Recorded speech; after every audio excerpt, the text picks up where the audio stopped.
Hello everybody, welcome to another video done by Bridger Hibbert. Welcome to my channel, and thank you for clicking on this video.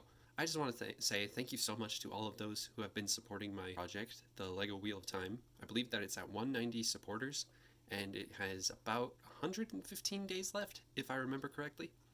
But I just wanted to get that out of the way, and thanks so much for subscribing to my channel. I believe we're at 80 viewers now. But anyway, let me tell you about my latest LEGO project.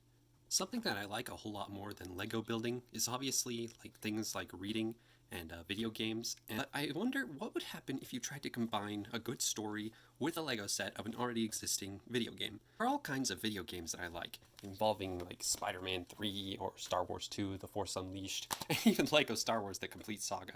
But what I consider to be one of my favorite games was actually from the Xbox platform, Sphinx and the Cursed Mummy.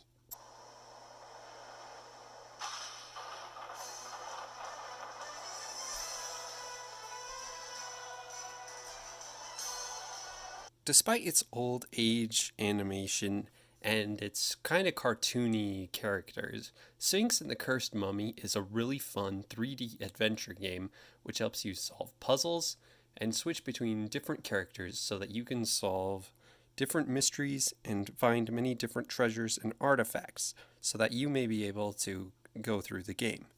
It's a typical battle between good and evil, but I find it really fun to play. This game has everything from catching monsters and being able to use them for your own purposes to progress, dark magic, undead enemies, and even an undead ally who can aid you in solving puzzles and gaining more information about the evil of Uruk Castle. The main character of the game is Sphinx. He is a headstrong demigod who is an adventurer and learns all sorts of combat skills that you can use so that you can defeat evil and save the world, essentially.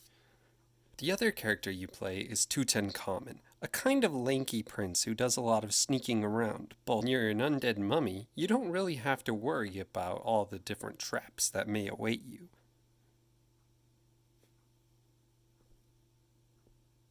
Filled with incredible locations, lore, creatures, and all sorts of things, Sphinx and the Cursed Mummy is a fun game you won't want to miss out on.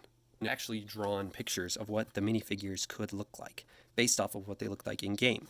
Although I know that with LEGO Ideas there are some rules involving molds and printing, but it was more for fun. And I just happened to go looking for these when such a mania came on me, and I wanted to update it and improve those figures if I could.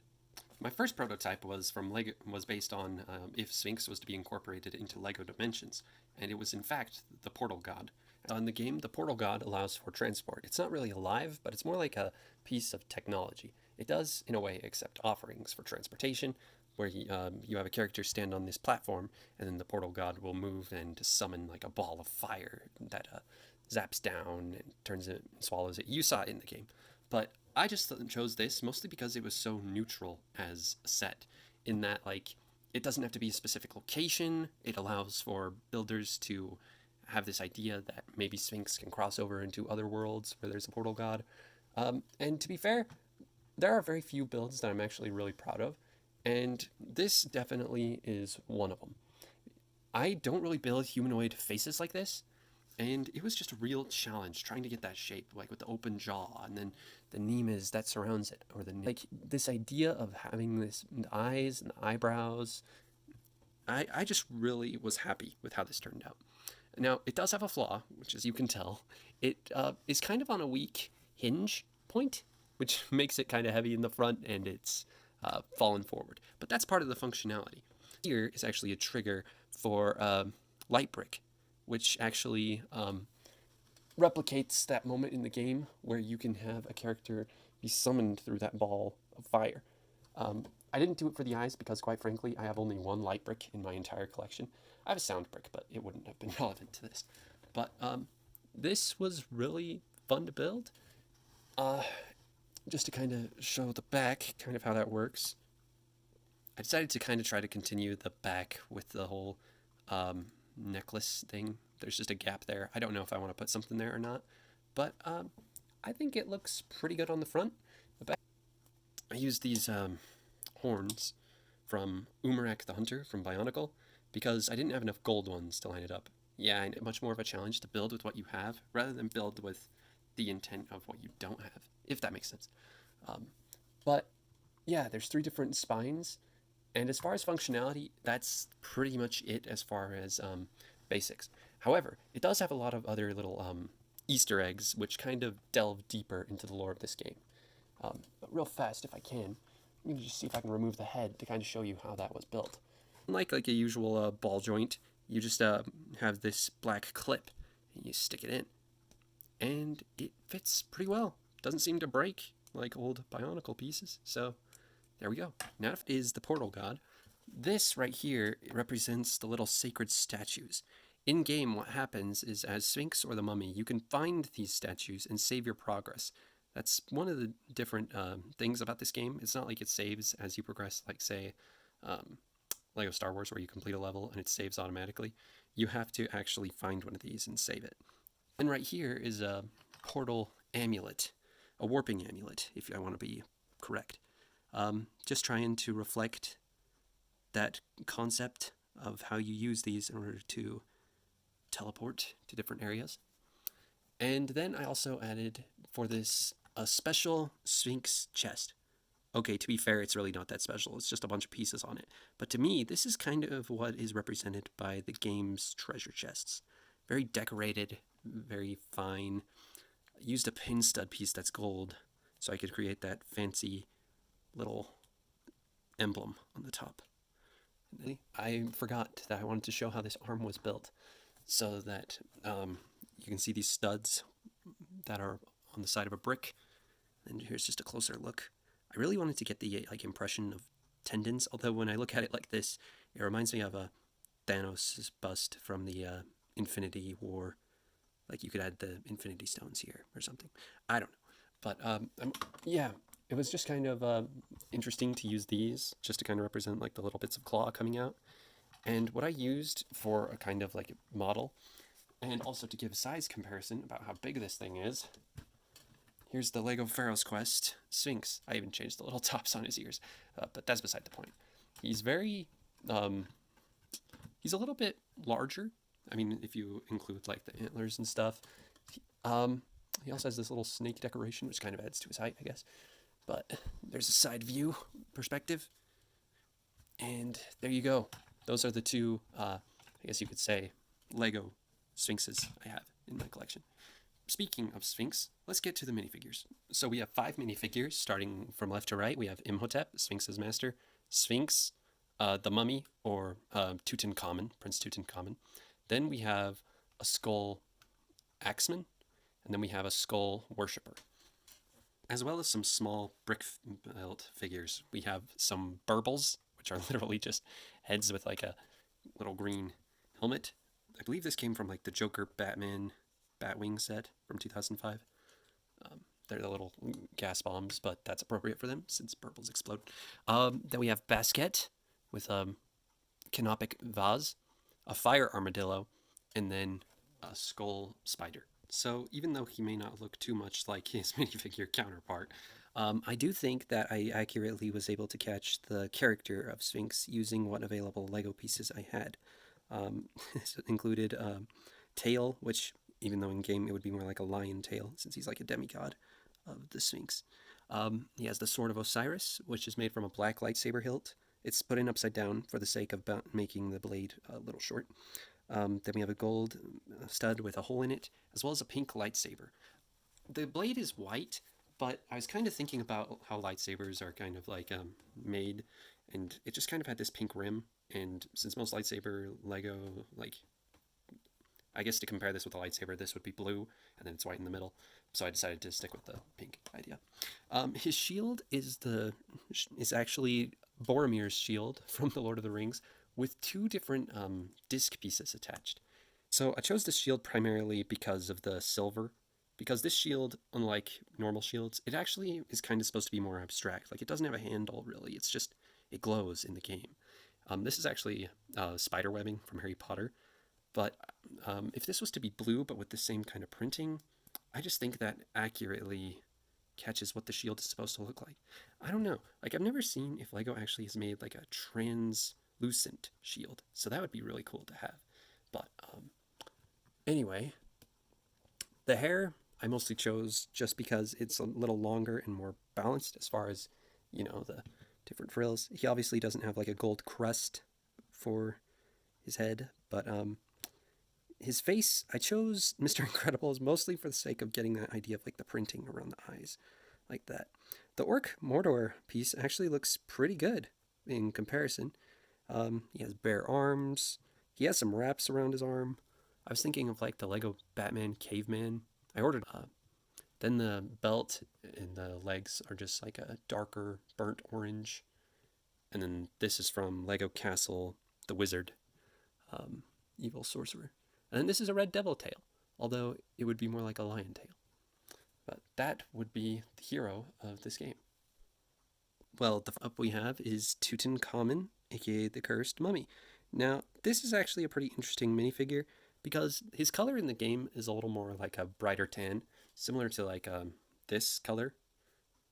But with Lego's Pharaoh's Quest available, I just used those pieces, and it has the blue kind of crest in the necklace. This is more of like a placeholder color. If this was like to be more similar to this kind of hat, you know, with a little bow in the back. But that's mostly like supposed to, that band is supposed to represent a mummy wrap band. And what's interesting about this head is it's actually one-eyed mummy head, so that would be the usual angle, so that you can tell that he's like angry and whatnot. But with Tutankhamun, what I chose to do was just to kind of angle the head more in the center. This gives him more a worried look, and while he doesn't have a red eye, because, you know, it's supposed to be a little more cartoony, I suppose, I think it works pretty well, because he kind of has that worried little eye shape. And it was kind of hard for my eyes to adjust to that, but it looks pretty good. His accessory is a piece from the Lego Scooby-Doo Mummy Mystery set. I chose this because the mummy crawls into sarcophagi a lot, because they're actually like made for transportation in this game, similar to the portal. There's this missing jewel, like with a question mark. One of the mummy's tasks in the game is to find stolen jewels, which have been taken from a museum in Abydos. But yeah, technically, I guess he has a reversible head, but, you know, I wouldn't want him to be angry or look like that. I mean, I'd want him to have a mouth for certain, but I wouldn't want him to look angry and scary, you know? I'd probably want him to look either a little more afraid or have more of a happy face. So just kind of angle that. And that is Tutankhamun. Imhotep, I never sketched a character for, but I also know that his figure would be totally different if there was sculpting available. However, in this case, I decided to just kind of get as close as I could with the color. And as far as like his outfit, his robes. Let me back that up. There we go. So we have a snake Nemus from the Pharaoh's Quest Snake Charmer. This gold piece is actually Snoke's robe backwards. I'm not too much of a fan of always doing that with my Lego creations, but for the sake of look, it looks like he's wearing some pretty nice robes. And then those are Pharaoh Amon-Ra's hips and legs, so that he can really have that Egyptian kind of feel. This is representing the Book of the Dead, which Sphinx can use to teleport Basket between him and Tutankhamun, but it is the Disney book. But, you know, put an Egyptian symbol on it or whatever, just to really explore that world. Bill Axeman may look very familiar if you're into the Ninjago series. He has Knuckles' head, and he has more of the modern ribcage and skull. I mostly chose this head more so for the sake of like the spikes on the head, because that's more game accurate. And also the long skulls very well match the cartoony look of these skeletons. So this really gives them a unique aspect. He's got an axe, and this little orange trans piece is supposed to kind of represent like fire, because one of their abilities is they can throw these axes at long distances, and like a boomerang it kind of comes back. So Sphinx can either get cut or burned, and they're pretty fearsome in the game. Taking a step up from that, we have the Skull Worshipper. Now, he has Killer Croc's head from Batman. However, the head would be shaped more like the Goofy skulls, except in like a greenish color, like a glow-in-the-dark kind of green, because they do have really just represents it pretty well. He uses Wormtongue's torso from Lord of the Rings, and he has plain legs and green hands, and his staff is nothing more than just a regular bow staff with two orange, translucent orange studs with holes in the middle, so you can make that connection. And they can summon dark spells, but yeah, that is the Skull Worshipper. And by the way, I think they're mostly called Skull Worshippers more for the sake of like what they look like rather than they actually worship skulls. But I don't know. Evil does what it does. And though he was technically animated by Imhotep, Basket in himself is a character on his own. And he has a special little feature which is made into him. So whenever Basket finds a Canopic Vase, he can put it inside him. But once he teleports to the mummy's area, he can take out the Canopic Vase, and it kind of like floats above his head, like that. Feature within a feature. I suppose if you want to make it a little better, you could do that. But there you go. He was a pretty fun character to build, using like a Mixel Eyes. Oh, the Canopic Vase itself is actually Pharaoh Amset Ra's head from Pharaoh's Quest. He has a reversible head, though, and so I was being really careful to, use the gold part of it so that it looks more like a vase rather than an actual face. So here you go. There's the head, and there's his mummy side, but I don't think the mummy would want pieces of his soul from a Canopic Vase that has that. And here's another gold head, and then you can just line it up, and there you go. That's Basket and the Canopic Vase. I already showed you the burbles, so I'm going to get on to the next one, and that is this Fire Armadillo. And wow, I was actually really happy with how this one turned out, because it just has such a unique shape, but I also didn't want to build it too big so that it looked really weird. But some things that were essential was, 1, it had to have these fire pieces. 2, it had to be able to stand up on its own. 3, it had to have a distinguishable face that was separate from its tail. And 4, it had to have these spines. And the way that I did that was I used one of those little four-sided stud pieces, and I put it in upside down. So these are the feet, which is actually a white pin stud piece. But there's just some little idea of how you can build that. And technically, you could also make another variation of an electric armadillo. Looks almost exactly the same, but instead of white, it's more like it's more like a palish color. Again, kind of like this color. But that is the Fire Armadillo. And this is the Skeletal Spider. Now, the colors on this thing are really weird, but in the game, it's supposed to be more like a orange, similar to this torso, which came from the Queen Anne's Revenge of Pirates of the Caribbean.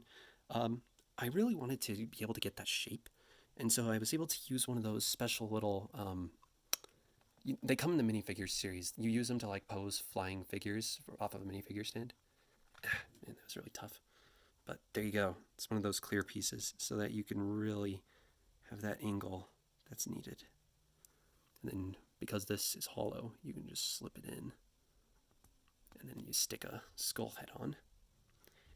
And of course you might be like, well, his head's way back there, how can he attack? Well, you can just lean him forward and he can do more of a headbutt rather than an actual bite. So I guess that makes him a little more kid-friendly, I suppose. Headbutting instead of biting. The legs are actually used with clips and bananas pieces. And it's also got one of those four-sided studded bricks so that I can have that. And technically, you don't have to attach him to a stud either. You really just have to position him so that he can just stand on his own, should you choose. And, yeah. There you go. Ton more to explore about this world.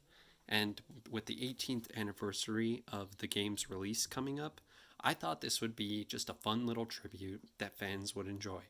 But for watching, I hope you guys enjoyed this video, and feel free to explore LEGO ideas, and I hope you guys felt inspired to build and are letting them to enjoy from this. So, that's it. Thanks for watching. Bye.